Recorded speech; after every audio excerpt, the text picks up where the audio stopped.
I'll be honest, guys, I feel like I've peaked as a content creator. I'm constantly filled with doubts, imposter syndrome. I worry that I don't have anything to offer anymore, that I'm not serving my audience. I'm worried that I'm not relevant. And so today, I humbly ask you this question.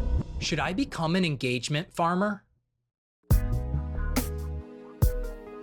Over the past couple months, I took a moderate step back from social media to recharge the batteries. I went to Hawaii with my wife and I had a lovely time.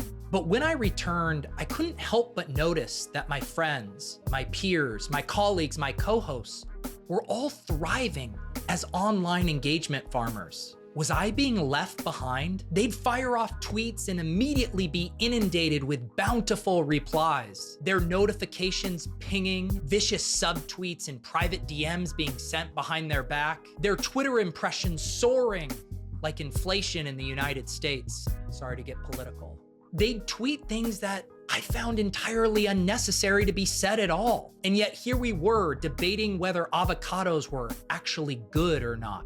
It seemed like no question too big or too small was off limits. Could you really just type whatever the fuck you wanted into Twitter and bask in the engagements? This new social media paradigm left me in an existential crisis similar to Jack Settleman. Was the meaning of life as simple as psychologically tricking your followers into engaging with you? I thought back to other tweets that had gone viral over the years thanks to their poignancy. I wanted to deconstruct what went into the perfect engagement farming tweet. Was it as simple as saying something so remarkably dumb that people couldn't help but respond? What made this analysis particularly difficult for me is it seemed like there was a million different possible strategies for farming engagement. My friend Chris Spags and co-host on the show Splash Play posted a lovely photo of his partner and their new baby. And sure, I was happy for them, but I was also filled with jealousy as the congratulatory replies rolled in one after another after another. Not wanting to give in to the big industrial farming complex, I elected to send Chris a congratulatory text message instead. But even there, I couldn't escape it. Here I thought Chris was genuinely excited to share the news of his growing family with the world, but I fear it was far more calculated than that. Recent studies show that the lifetime cost of raising a child born in 2022 could be as high as $272,000. I've paid a lot of money for bits before, and for the low price of 5.5 ETH payable to Adam Levitan's MetaMask, I too could own 1/5 of this CryptoPunk. But could I really sink this kind of cash into engagement farming? I think a lot of my internal conflict around this stemmed from the fact that I've done plenty of things that could be considered engagement farming adjacent. I've done plenty of bits. If I had 150 lineups, I'd win too. I've become a thought leader for sports I know virtually nothing about. I even was able to influence people to use my promo code on Underdog Fantasy. First-time depositors can get up to a $100 deposit match with promo code Pete in eligible states. But true quintessential engagement farming felt different than just being a thought leader or an influencer. The game had changed.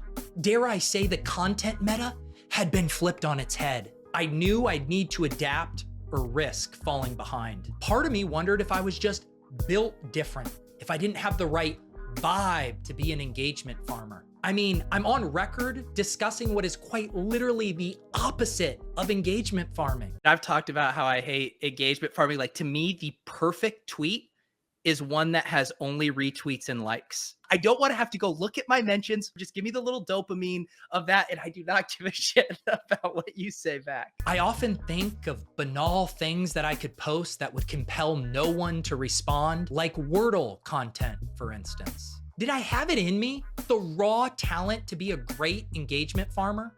Or was I perhaps just not cut out for it? The specter of engagement farming cast a long shadow over everything in my life. I couldn't escape it, even when I went to fill out an insurance renewal questionnaire that they annually insist I do on paper and mail back to them instead of doing online. I decided enough is enough. A characteristic of a great farmer is someone who's willing to roll up their sleeves, get to work, and know that the reward will come down the road. Farming was calling me, and I knew it was time for me to try my hand at this new online profession. After posting this tweet, I was shocked to see that I had received 43 replies. I quickly ran over to check the analytics on Twitter and noticed that I'd impressed over 47,000 different individuals or bots. Please clean up the bots, Elon. Was I already a successful engagement farmer and didn't even realize it? This might be a short video, guys. Still, I knew I couldn't rest on my laurels. Luckily for me, there were plenty of great suggestions in the replies, and I took a lot of them to heart. Liam, who won $1 million on Underdog last year, simply suggested I try to do the same. I had finished top 10 in the contest in 2021, and who knows, maybe I could win it this year if I actually drafted a running back. Mr. Goodcat had a great suggestion as well. Tweeting GM was a fabulous idea. Previously, I had wrongly assumed that tweeting out a generic greeting every day would compel anyone to respond, but boy was I wrong. I had seen many NFT bros do this with great success. GM. These guys had a seemingly endless supply of GMs and coffee cup emojis in their replies. Maybe this wasn't as hard as I was making it out to be. Some of the suggestions were more radical. Was catfishing really the answer? I had already changed my profile picture to a photo of a cartoon cat, and it never helped the floor move, so I was skeptical that this would accomplish anything. But was Dino Dynasty onto something? Giveaways had proven to be one of the most shameless and successful ways to farm engagement. Instead of trying to mask my true farming intentions in creative ways, maybe I should just pay people to engage with me. Surely it would be cheaper than having a child. But the most popular and thought-provoking responses all centered around actual farming.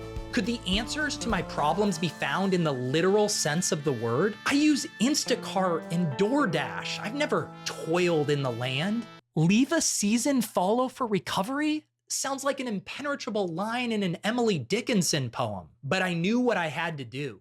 I needed to talk to an actual farmer. So I put up a follow-up tweet about my engagement farming aspirations. Sadly, all of my promising leads turned into dead ends. Had I cultivated a following of entitled city slickers? Where were all my agrarian heads at? Or were all of my followers like Mike Leone, paying other people to do their yard work? Just when I thought I had found the perfect person to talk to, they struggled to see the connection between IRL farming and online engagement farming. Despite my robust social circle, I didn't know a single farmer. I thought I was out of luck.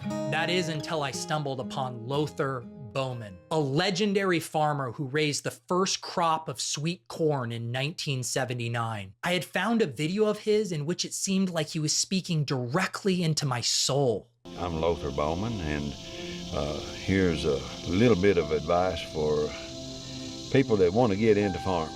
Yes, Lothar, that's exactly me. First of all, I'd say it's got to be something that you love doing. Well, I'm working on it, Lothar. You've got to be able to adapt. I can do that. I've been a thought leader. I've been an influencer. I'm even willing to do more Twitter threads. You know, farming is not only an occupation, but it's more than that. It's a lifestyle. I'm ready, Lothar. I'm willing to put my hands in the dirt. They're calloused and battle-tested from years of hand-building DFS lineups. Another thing I think, you know, and I've talked to some Amish people about this, you know, you're about as close to God as what you could possibly be, because this is where life starts. And, I mean, you are right. You're probably at the pulse or at the heartbeat of life. And that's what farming is. Maybe Jack was onto something earlier. Maybe engagement farming was the point of life. And if you get a farm, whether it's small or large, sometimes I think I wish I could have bought 40 acres of prime land and paid $10,000, $15,000 an acre for it. I'd be better off than what I have having 400 of this. Oh no. The last thing I want to do is grow old and have engagement farming regrets like Lothar. Should I get Twitter blue? But, you know, land is something that it's not more being made? Whoa, whoa, whoa, whoa, Lothar. Have you not heard about the Bored Ape Yacht Club Metaverse land sale? Yeah, over 100,000 new plots of land. You can leave it to your children, and hopefully a person will have at least one that will follow in their footsteps. That's when it hit me. I shouldn't be farming for myself. I should be farming for my future children, for my legacy, for their legacy. When Darren Rovell's daughter was born, he immediately created new accounts for her across a variety of social media platforms. I was getting outworked. My unborn children were getting outworked. This was not okay. Something needed to change. I'm ready to roll up my sleeves, touch some dirt, farm for interactions. I want to leave a legacy for my children, an online engagement farm that they can run someday.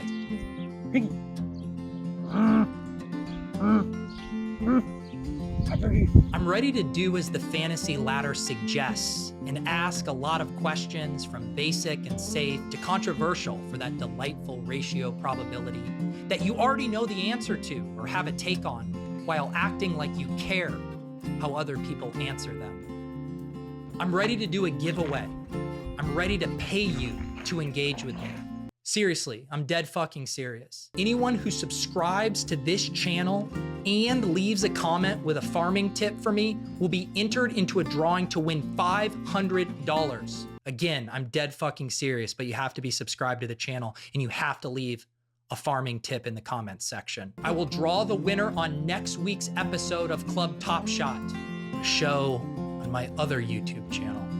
At the end of the day, we're all lonely. We're all desperate to engage with each other. I've waited far too long. I realize today is the first day of my life. Today, I become an engagement farmer.